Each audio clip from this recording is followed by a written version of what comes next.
नए सिरे से राजनीति कर रहे हैं। पहले जिस टाइप का जेएसएससी का वैकेंसी निकलता है उस टाइप से विधायक बनने के लिए वैकेंसी फॉर्म भरवा रहे हैं। जी देखिए, हम लोग कुछ नया करना चाहते हैं और नया करने के लिए राजनीति में है, इसीलिए अड़चनें भी आ रही हैं।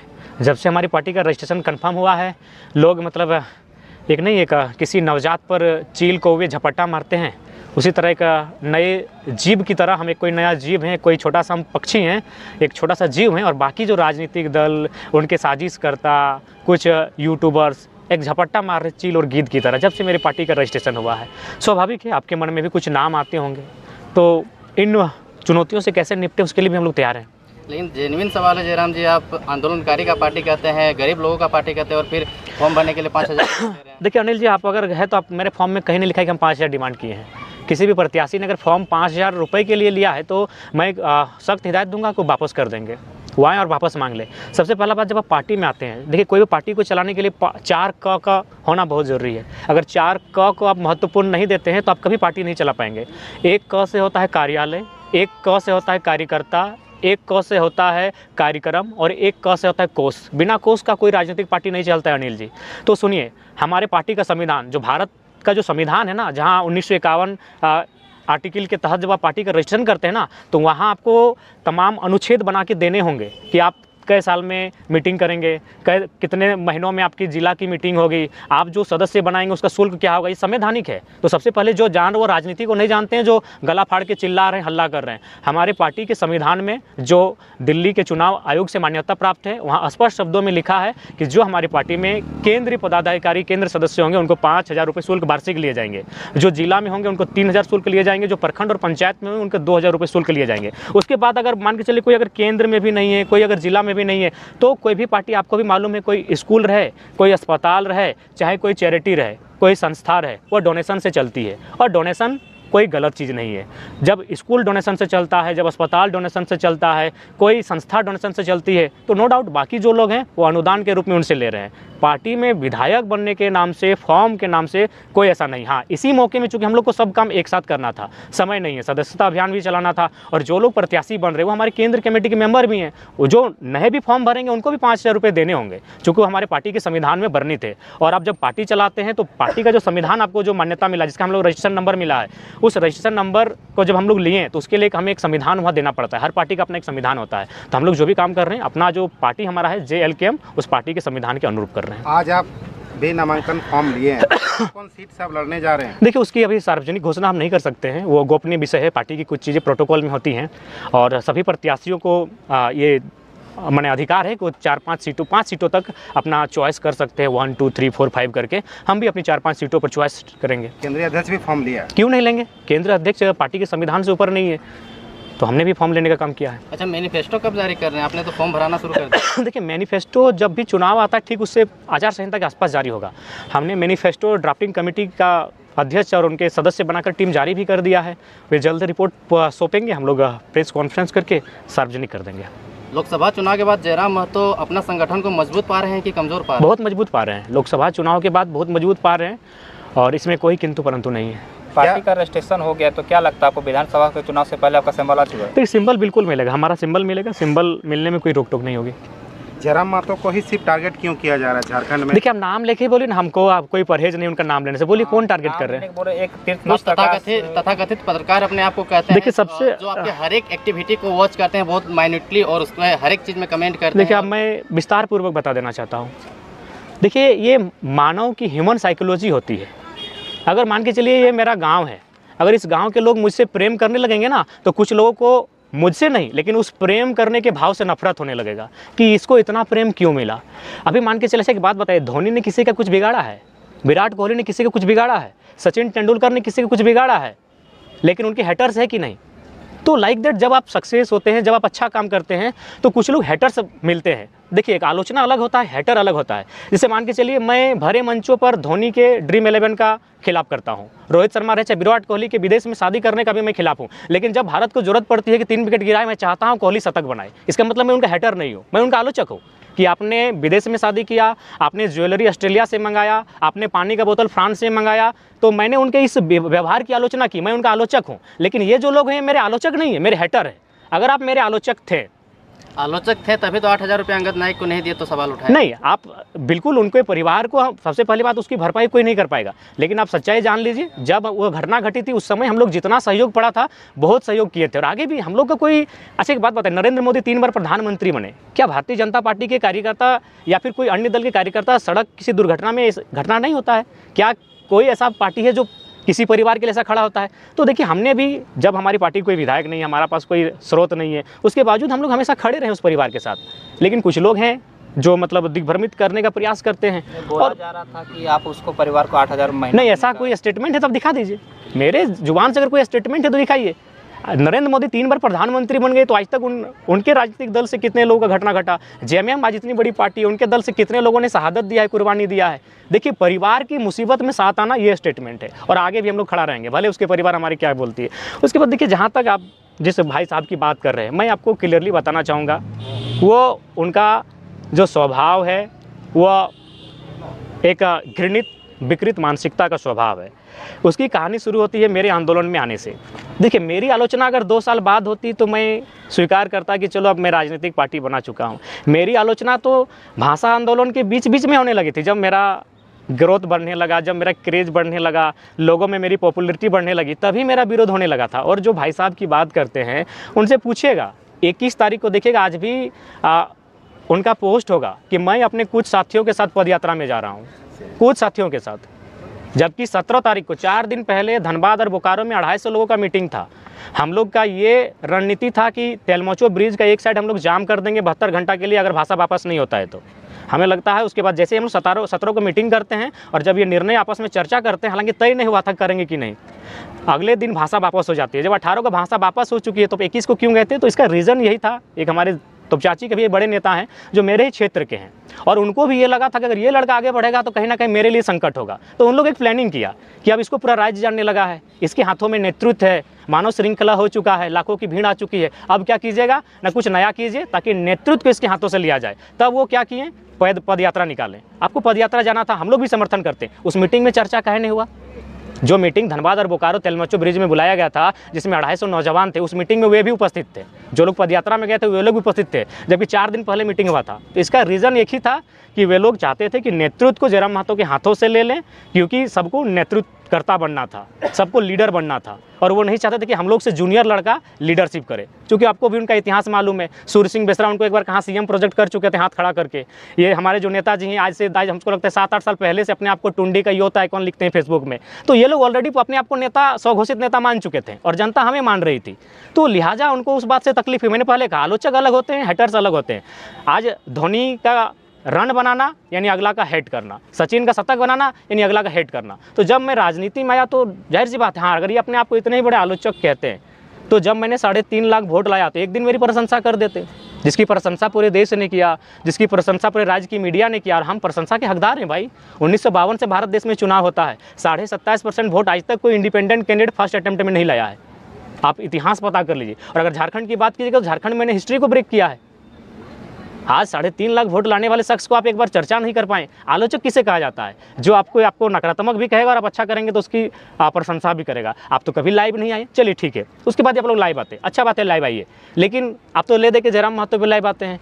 उनसे जो जुड़े हैं मोतीलाल महतो, फरजान खान, तो राजकुमार मंडल, तो पूजा महतो, तो बेबी महतो, ये आपकी घृणित मानसिकता है। ये राजनीति नहीं और ये सवाल, और ये सवाल नहीं है, ये सवाल नहीं है। अगर आप सही में अपने आप को मानते हैं कि हम निष्पक्ष हैं तो आप उस दिन भी लाइव आते हैं जब कल्पना सोरेन को टिकट दिया गया, आप उस दिन भी लाइव आते हैं जब सुबोध कांत साही की बेटी को टिकट दिया गया, आप उस दिन भी लाइव आते हैं जब अनूप सिंह की पत्नी को टिकट दिया गया, आप उस दिन भी लाइव आते हैं जब नेहा शिल्पी तिर्की को टिकट दिया गया, तब तो मानते हैं।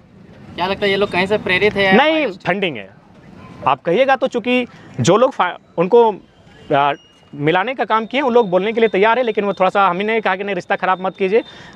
तो आप ही बताइए ना भाई, आप आते ठीक है, एक दिन आप बीजेपी को लेकर लाइव आते, आप एक दिन जेएमएम को लेकर लाइव आते, एक दिन आरजेडी को लेकर लाइव आते, एक दिन जेडीयू को लेकर लाइव आते, एक दिन कांग्रेस को लेकर आते, उसके बाद एक दिन जयराम महतो और जेलकम को लेकर आते, लोग आपको मानते हैं। आप तो हाथ धो के पीछे पड़े। इसका मतलब यही है कि घृणित और विकृत मानसिकता और नफरत का जो भाव। आपके फोन और टी शर्ट पे भी नजर रखा जा रहा था। लोग, हाँ, लोग यहाँ लोग रेंज रोवर में घूम रहे हैं, लोग राज्य को लूट के चले गए, करोड़ों की संपत्ति लूट के चले गए, धनबाद से कोयला लूट के चले गए, कोई सवाल नहीं हुआ।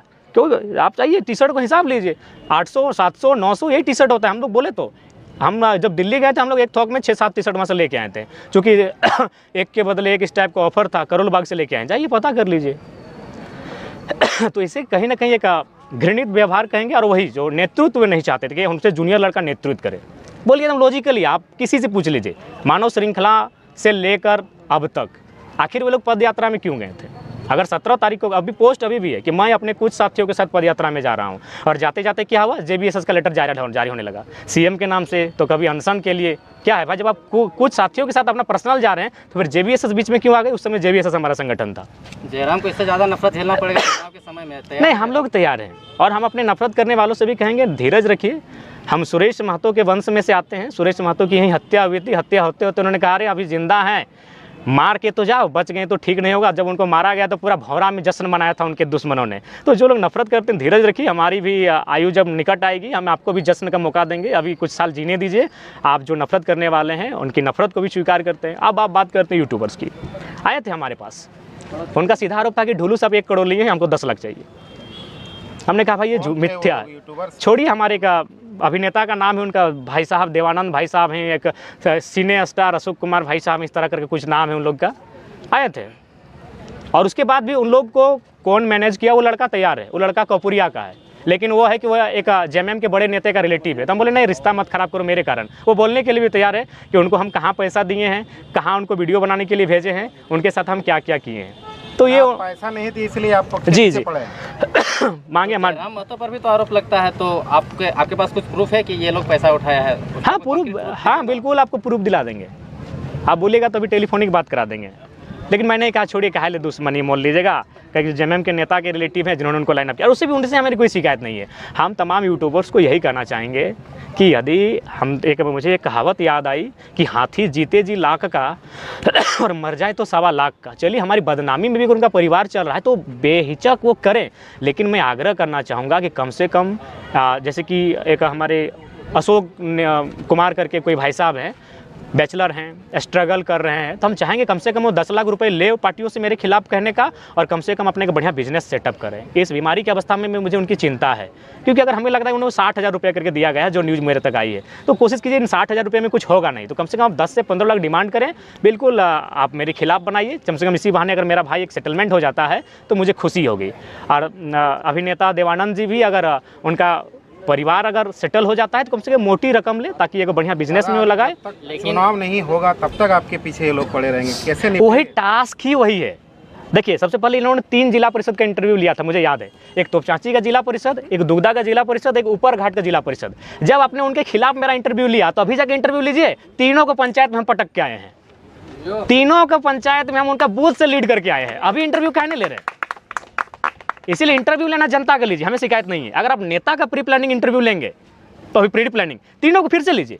ये जो तोपचांची वाले जिला परिषद होटल में बहसबाजी कर रहे थे, लाइव आ रहे थे, उनका बूथ हम लीड करके आए, उनका पंचायत हम लीड करके आए। अब जिला परिषद आप अपना पंचायत नहीं बचा पाए, तो इनको स्पेशल टास्क दिया जाता है अभी चुनाव में। अभी कहने इंटरव्यू हो रहा है, अभी क्यों नहीं इंटरव्यू हो रहा है? ठीक है, जो भी यूट्यूबर्स हैं उनकी हम शुभकामना चाहते हैं, मेरे भाई समान है, वो आगे बढ़े, मुझे नीलाम करके भी आगे बढ़ते हैं, उनका घर चलता है तो मुझे स्वीकार है। लेकिन अभी इंटरव्यू क्यों नहीं हो रहा है? अभी लाइव क्यों नहीं आवाया जा रहा है? विधानसभा नज़दीक आएगा, ये हथकंडे अपनाए जाएंगे। तो ये, और मुझे आज नहीं, मुझे मेरे एक मित्र है अनवर राही, जो हमारे केंद्र संगठन में है, उन्होंने लोकसभा से 6 महीना पहले बोला था कि जिस प्रकार केंद्र की टीम ने जितने 10 मिलियन फॉलोवर है, 10 मिलियन उनको हाईजैक किया है, राज्य में जिनका 10 के फॉलोवर है उनको आपके खिलाफ यूज किया जाएगा। और वो हुआ वो हुआ, उसके लिए कोई दिक्कत नहीं। जयराम के खिलाफ जब बोलते हैं वो कभी कभी दूर चले जाते हैं, फिर जयराम के पास आते हैं तो जयराम अपना दिल में जगह दे देते हैं, फिर उनको बैठ देना। देखिए, हम लोग एक बहुत बड़ा निष्कपट इंसान है, कोई कपट नहीं। अगर होता तो बीमारी इतना नहीं झेलते। डॉक्टर हमको, आप मेरा भाषण देखिएगा, बागमारा में उस समय मेरा काला कुर्ता होगा, और वहाँ पहली बार हम पानी पीते हुए बोले थे कि 15 मिनट में हमको पानी पीना है, नहीं तो थ्रोट का बीमारी होगा। आज देखिए 1 साल बाद हम खड़ा है, वो नवंबर था, ये सितंबर था, कुछ महीना 1 साल का, हम बीमारी लेके खड़ा है आपके बीच, अंदर से घाव हो चुका है, हम खड़ा हैं आपके बीच। तो जयराम महतो बहुत कोमल स्वभाव का है, वो जनता के आगे बहुत दिल उसका साफ है, तो इसीलिए कोई आता है गाली दे के भी तो हम माफ़ करें, उतना छोड़िए। आप देवानंद भाई साहब को पूछिएगा कि उनको जो लाइनअप पहली बार किया था मेरे खिलाफ, वो हमारे केंद्र प्रवक्ता थे जी। हम वो शख्स हैं जो धोखा खा के मुस्कुराए, उनका नाम ही आज बोल देते हैं, वो दुगदा के मिस्टर काड़वार, पूरा नाम नहीं बताते हैं, उनका नाम है मिस्टर काड़वार।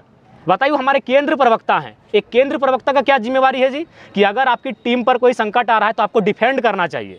अगर आपके संगठन के नेता की आलोचना हो रही है, अगर कोई साजिश हो रही है, तो आपको मीडिया में आके डिफेंड करना चाहिए। लेकिन हमारे केंद्र प्रवक्ता क्या कर रहे थे मालूम है? वो बता रहे थे कि जाओ, अरविंद आज टाइगर के खिलाफ बोलने के लिए तैयार है। अरविंद का भली बातें जानते हैं, बहुत धाकड़ इंटरव्यू हमारे खिलाफ दिए थे। तो ये हमारे साथ साजिश हुआ। फिर भी आए, कुछ दिन पहले कड़वार दादा आए, मिले, बैठे, बात किए गए। जो हमारी बर्बादी का मैंने रूपरेखा तैयार करते हैं, हम उनके लिए भी भला चाहते हैं। अगर ऐसा नहीं तो हम मिलते नहीं उनसे। पूछेगा, हम चुनाव के बाद, मेरे हारने के बाद भी आए थे, क्योंकि ये मेरा दिल स्पष्ट है, हम अपने लिए नहीं आए। अगर अपने लिए आते तो कम से कम अपनी जान बचा के चलते हैं। आज करोड़ों का ऑफर है हमें, अरे कम से कम राजनेता बनते चाहे नहीं बनते, कहीं वो बढ़िया घर द्वार, एगो ब्याह शादी करके सेटल हो जाते, इतना जान जोखिम में नहीं डालते। अभी आपके प्रवक्ता पर भी आरोप लग रहा है। देखिए, हमारे प्रवक्ता हमेशा पार्टी को डिफेंड किए हैं, तो इस बार वो खुद को डिफेंड करेंगे। आप ये सवाल उनसे ही ले लीजिएगा, क्योंकि अभी तक उन्होंने पार्टी को डिफेंड किया है। अगर उनमें कुछ दोष है, क्योंकि हम परिचित नहीं थे इस दोष से, तो वो खुद अपने आप को डिफेंड करेंगे। जयराम महतो गरीबों का नेता कहते हैं, आजकल अमीरी दिखने में आ रहा है। बताइए, कौन सा अमीरी रख रहे हैं? दिल्ली में जाके इलाज कर रहे हैं, यहाँ के गाँव घर के लोग गाँव घर में नहीं, देखिए, रिम्स में इलाज कराते हैं। नहीं, देखिए, आप ही जानते हैं कि रिम्स की व्यवस्था क्या है, ये किसी से छुपा नहीं है। और ये इलाज हम अपनी खुशी से नहीं करा रहे हैं। मेरे दोस्त हैं वहाँ, वे लाइनअप कर रहे हैं। हम हैदराबाद भी गए थे, हम लगभग 15-20 दिन हैदराबाद में रह के आए थे। हम दुर्गापुर मिशन से भी इलाज कराए हैं। सवाल यहाँ जब जीवन पे आन पड़ती है तो बहुत सारे लोग आते हैं जो आपको चाहते हैं, वो खर्च करने के लिए तैयार होते हैं। तो इसमें इलाज से आप देखिए, आप किसी के इलाज से अगर गरीबी अमीरी को जोड़ेगा तो बड़ा दुर्भाग्य है। दादा, एक विधानसभा से 15-20 लोग ने फॉर्म लिया, जमा भी किया, कैसे आप चयनित कीजिएगा कि उनको उम्मीदवार उतारिएगा? देखिए, टीम तय हुए हैं वो टीम ही तय करेगी कि मैंने कैसे चयन करना है। संसदीय बोर्ड है, स्क्रीनिंग कमेटी है, समन्वय समिति है, वो टीम ही है और टीम के माध्यम से ही तय होंगे। क्या आगे जो आपकी सभाएं वो क्या होगी कि रद्द हो जाएगी? देखिए, अभी फ़िलहाल तो हम स्थिति में नहीं है कि आप 10 दिनों तक हम लाउड वॉइस में बोल सके। और ये 13 तारीख है, और 13 के बाद हम मीडिया से दर्शन अब 25 तारीख के बाद ही देंगे। मीडिया से मेरा दर्शन भी अब 12 दिन नहीं होगा, क्योंकि अंदर से थोड़ा सा बहुत हम तकलीफ में। जयराम जी, आप स्टेटमेंट दे रहे थे कि सबका RTI मार के रखे हैं, सबका चुनाव से पहले काला चिट्ठा निकालेंगे, कहाँ कुछ नज़र नहीं आ रहा है? आएगा, हर एक विधानसभा, जब उनके विधानसभा में जाएंगे ना तो बाकायदा नाम के साथ बताएंगे कि इन विधानसभा। अच्छा, JB केसेस में गुटबाजी चल रहा है क्या? कुछ दिनों का आपके ही नेता मतलब अलग से प्रेस कॉन्फ्रेंस कर रहे थे और कुछ। देखिए, सबसे पहला बात, अनिल जी एक बात कहना चाहेंगे, प्रेशर करके कोई टिकट नहीं ले सकता है। अगर धनबाद का प्रत्याशी धनबाद में प्रेस कॉन्फ्रेंस करेगा, हमें दिक्कत नहीं है। हजारीबाग और कोडरमा और चतरा वाले अगर रांची में जाके कॉन्फ्रेंस करेंगे तो भैया प्रेशर से टिकट नहीं मिलता है। आप जनता के बीच रहिए। आप मेरे प्रत्याशी से पूछिएगा तो किसने समीक्षा बैठक अभी तक किया है? जयराम महतो के अलावा एक प्रत्याशी ने समीक्षा बैठक नहीं किया है। बाहर भैया, बूथ कमेटी आप नहीं बनाएंगे, हारने के बाद समीक्षा बैठक भी आप नहीं करेंगे, खाली चुनाव लड़ेंगे क्या पार्टी में? पार्टी के लिए आपने क्या दिया? पार्टी ने आपको दिया, एक सम्मान दिया, तीसरा स्थान दिया। इससे पहले भी बहुत लोग चुनाव लड़े हैं, 3-4 लोग हमारे साथी चुनाव लड़े हैं, 1000, 800, 1200 वोट लाते थे, आज 80,000, लाख, 1.25 लाख, 1.5 लाख वोट लेके आए। तो JB के संगठन ने आपको इतना बड़ा सम्मान दिया, अब संगठन को आप क्या देते हैं, ये सबसे बड़ा विषय है। आप अब विधानसभा के चुनाव में अपना बूथ, अपना पंचायत कम से कम लीड करवा के दीजिए। आप लोकसभा में जिसको टिकट दिए थे वो विधानसभा में नजर आएंगे कि नहीं? देखिए, अगर वो फॉर्म डाले हैं और अगर वहाँ कोई प्रत्याशी कंपटीशन में नहीं दिखा और लगा कि नहीं इनका चेहरा जाने से ठीक रहेगा तो जाएंगे, और नहीं तो ऐसा नहीं कि जो 7% 8 के 8 लड़े थे, 8 विधानसभा में दिखेंगे, 2-4 लोग चुनाव लड़ाएंगे भी। तो आप लड़े, अब लड़ाइए। बांग्लादेश का जो मुद्दा है बहुत ही गर्म है, आप क्या कहना चाहेंगे? वो देखिए, उस पर हमें क्रांति के बाद ही वो देखिए, सबसे पहला बात, जो छात्रों की क्रांति थी वो अलग विषय, लेकिन उसके बाद वहाँ के अल्पसंख्यकों को जो टारगेट किया जा रहा है ये दुर्भाग्यपूर्ण है। और मानवता के नाते मैं उनके साथ खड़ा हूँ, और मैं यूएनओ से बाकायदा, यूएनओ को चाहिए इस मामले में हस्तक्षेप करे, और जो वहाँ बांग्लादेश में रहने वाले जो अल्पसंख्यक लोग हैं उनको सुरक्षा कैसे मिले, उनका अस्तित्व कैसे बचे, उनकी हिफाजत कैसे हो, इस पर भारत सरकार के साथ साथ जो संयुक्त राष्ट्र संघ है उनको हस्तक्षेप करते हुए इस मामले में उनकी सुरक्षा की पुख्ता गारंटी करना चाहिए। शेख हसीना को भगाया जाना अपने ही देश से कैसा लगता है? देखिए, अगर मान के चलिए, अगर जनता के अनुरूप कार्य नहीं करेंगे तो श्रीलंका के राष्ट्रपति भी भाग गए। ऐसी घटनाएं असम में भी विधायकों के साथ हुई है। अगर आप जनता को ज़्यादा सताइएगा आज, तो हमें लगता है कि जनता एक दिन जब भूखी प्यासी हो जाएगी तो गोली खाने के लिए भी तैयार हो जाएगी, सड़कों पे आ जाएगी। तो इसीलिए वैसा स्थिति ना हो, इकोनॉमी पे बात होना चाहिए। अभी देश के प्रधानमंत्री गैर जिम्मेवार स्टेटमेंट दिए, लेकिन किसी ने आलोचना नहीं किया। किसी मीडिया ने पूछा कि देश की इकोनॉमी ऐसी हो रही है, केस है कि अमीर अमीर हो रहा है और गरीब गरीब हो रहा है, तो बोले क्या सबको बराबर कर दें? बताइए, स्टेटमेंट ये तो नहीं, बिल्कुल सबको बराबर करना चाहिए। बराबर करने का मतलब है कि उसमें अंतर नहीं होना चाहिए। एक ऐसा स्थिति बनाइए कि किसी में अंतर ना हो, सबको बराबरी में आने का अवसर मिले। तो आज इकोनॉमी इतनी गैप है और उस पर कोई सवाल ही नहीं ले रहा है। अगर कोई सवाल कर रहा है तो देश के प्रधानमंत्री मजाक करके निकल जा रहे हैं कि सबको गरीब कर दें क्या, सबको अमीर कर दें क्या। एक देश के प्रधानमंत्री के सवाल नहीं होना चाहिए। तो अगर ऐसी स्थिति होगी तो युवाओं में, जनता में आक्रोश होगा। दादा, आप संथाल में बांग्लादेशी घुसपैठी पे क्या बोली है? मैंने उस पर स्पष्ट कहा है कि उस पर केंद्र सरकार, राज्य सरकार दोनों को हस्तक्षेप करते हुए बिल्कुल किसी प्रकार का घुसपैठ झारखंड में ना हो। उससे क्या होगा कि वहाँ की सामाजिक और सांस्कृतिक स्थिति में अवरोध उत्पन्न होगा। वहाँ से वहाँ के जो मूलवासी उनके जीवन में संकट उत्पन्न होगा, उनकी भाषाई, उनकी सांस्कृतिक परंपराओं में आहत होगी। तो इसलिए मेरा स्पष्ट है, उस पर मेरा स्टैंड स्पष्ट है। आदिवासी हॉस्टल में आदिवासियों को पीटा जी, उस पर उसके लिए हम खेद प्रकट करते हैं और आदिवासी सरकार है। आप तुरंत एक टीम का गठित कीजिए, उनको चिन्हित कीजिए और अगर वे घुसपैठ है तो देश से बाहर कीजिए। क्या संदेश है यहाँ से? संदेश यही रहेगा, ये राज्य बहुत तकलीफ के बाद राज्य बना है। इस राज्य का हितार्थ तो हम लोग यही चाहते हैं। अच्छा, पिछले बार आप लोग बूथ स्तर में कमजोर दिखे थे, वहाँ से आप बोले कि आदमी नहीं बैठ पा रहा है, तो बूथ स्तर पे काम करना शुरू किए हैं? हाँ, इस बार बूथ स्तर पे हम लोग काम कर रहे हैं और इस बार हम लोग जनता के साथ साथ कार्यकर्ता पे काम करेंगे। मैंने पहले कहा कार्यकर्ता, कार्यक्रम, कार्यालय और कोष, तभी चुनाव लड़े जा सकते हैं और तभी राजनीतिक पार्टी तैयार होती है। आज प्रत्याशी का फॉर्म भरने का अंतिम डेट है, तो क्या लगता है प्रत्याशी का प्रथम लिस्ट कब तक जारी कीजिएगा? देखिए, हम लोग लगता है कि 1-2 दिन बढ़ाएंगे लिस्ट को, कहीं 15 अगस्त भी है, कुछ लोग व्यस्त रहे, खेती बाड़ी का दिन है, तो 2 दिन अवसर देंगे और 15 अगस्त को पहली लिस्ट जारी हो जाएगी। वैसे लोग जो फॉर्म नहीं भर पाए वो नहीं, बिल्कुल नहीं, बाद में नहीं। अगर वो संगठन के एक्टिव लोग हैं और खासकर धनबाद बोका, जैसे मान के चलिए अगर राजमहल छूटा है तो वहाँ अगर कोई नहीं तो हमको तो किसी को लड़ाना होगा। लेकिन जहाँ से फॉर्म आ चुका है और कोई नहीं भरा है तो वहाँ उनके साथ कैसे जाएंगे जी? जो लोग फॉर्म भरे उनके साथ जाएंगे। मान के चलिए टुंडी विधानसभा है, अब मान के चलिए टुंडी विधानसभा से गौतम अगर प्रत्याशी अपने आप को मानता है और ये फॉर्म नहीं भरा है, ये अगर इस मैंने एटीट्यूड में कि हम तो टुंडी के ही हैं, टाइगर के खासम खास है, पार्टी के लिए इतना कुछ किए हैं, और फॉर्म अगर बाकी 7 लोगों ने भरा है तो हम पहले उन 7 लोगों को प्राथमिकता देंगे। गौतम अगर फॉर्म नहीं भरा है तो इनको बाद में इनके पास आएंगे कि भाई टुंडी से कोई नहीं, आप लड़ेंगे क्या। लेकिन अगर 7 में कोई तैयार होता है तो हम वहाँ जाएंगे। जो फॉर्म नहीं भरा है उनके उस पर कोई विचार नहीं होगा। क्या रिपोर्ट है, कितने विधानसभा से एप्लीकेशन है अभी तक? हम तो देखिए, वो तो चुनाव समिति बनी है, आप उस पर भी कभी सवाल जवाब कीजिए, वो उत्तर देने के लिए तैयार है।